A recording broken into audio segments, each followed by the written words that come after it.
Hi guys, good afternoon. So sa hapon na to ay ipapakita ko sa inyo yung first drone ko na nabili 5 years ago doon sa Qatar. So nung umuwi ako dito sa amin sa Hindang Leyte ay na-remember ko yung first drone ko nung time na nag-charge ako sa DJI Mini 3 ko.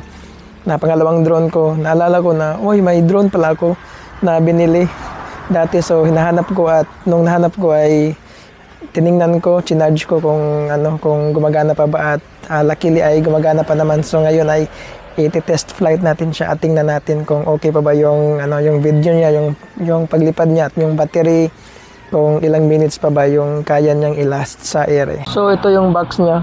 Ito yun, DJI Tello. So nabili ko to, may price pa dito yan. 399 Qatar Real yata to. So kapag i-convert nung time na yun, around $100. So ngayon around $100 pa rin, around 110 ngayon. So yan yung specs niya. Ano lang to, 13 minutes lang, tapos 5 megapixel yung camera niya, tapos 720p HD transmission. So yan, i-test natin ngayon, paliparin natin. So ito pala yung DJI Tello na drone, ganito lang kaliit. Yan, tapos nandito sa harap yung camera niya. At sa likod nandito yung battery. Tanggalin natin. So ganito lang kaliit yung battery niya. So nung una pa to, kaya niyang umabot ng 13 minutes or di kaya mga 10, 11, depende sa hangin, depende sa kung gaano siya kataas lumipad. At ngayon baka hindi na to aabot ng 10 minutes or baka 8 minutes nga lang to kasi nga 5 years old na to. So try natin, balik natin ulit. At dito sa gilid nandito yung on tsaka off niya. So pag i-press mo to isang beses ay iilaw yung niya. Yan, iilaw siya. So yung gagamitin natin na application para mag-control itong DJI Tello ay ang Tello application na mada-download natin sa DJI website. So ayan, kung makikita nyo, Tello. Tapos may DJI Fly App din. Ito, na to, parang hindi na sila gumagawa nito kasi nga napakatagal na nito. May mga bagong model na or newer na mga drone na yung mga DJI. So tara, papaliparin natin, i-connect lang, i-open lang natin itong Tello application natin, i-connect natin at we are ready to fly. So yan, i-connect na natin itong DJI Tello sa application at nang mapalipad na natin.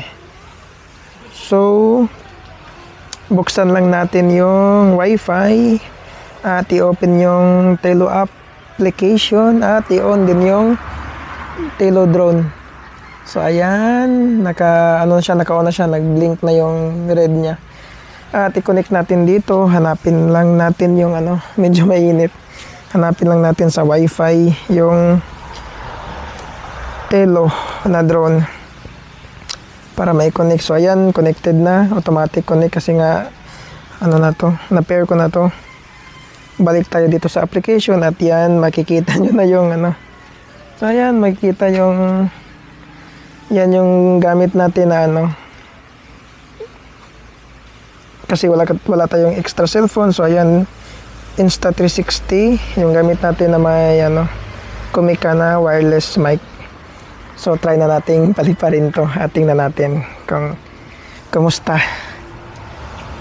So ayan, medyo mahirap. Lapag muna natin yung cellphone. At saan na ba yun? Itong may arrow up. Yan, slide to take off. So take off na natin.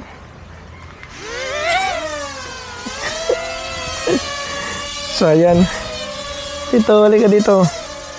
Yan, i-turn natin.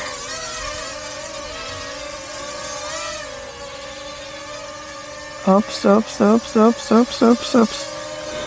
So ayan, ganyan yung iwan ko kung makikita ba dito sa 360 camera. Yan, medyo okay naman yung pwede kang makapag-capture ng picture.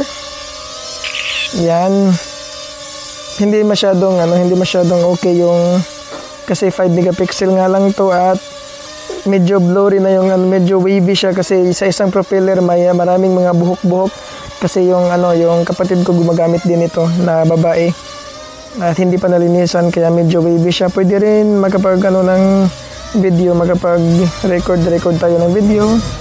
Ganyan, pwede rin yan, Ops, palipad sa taas. So, yan yung tingnan natin. So, yan. Ops. Medyo malakas yung hangin. Ops. Malakas yung hangin. Malakas. Ops.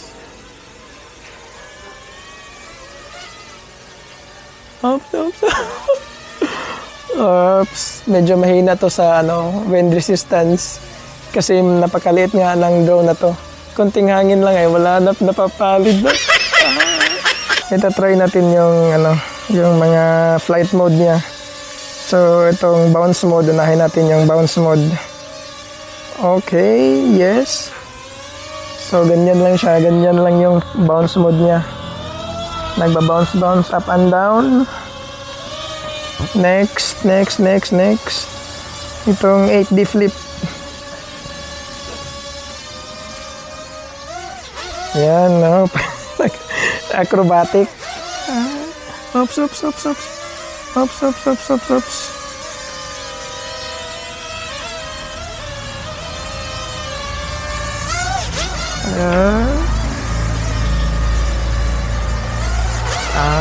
Yan, next.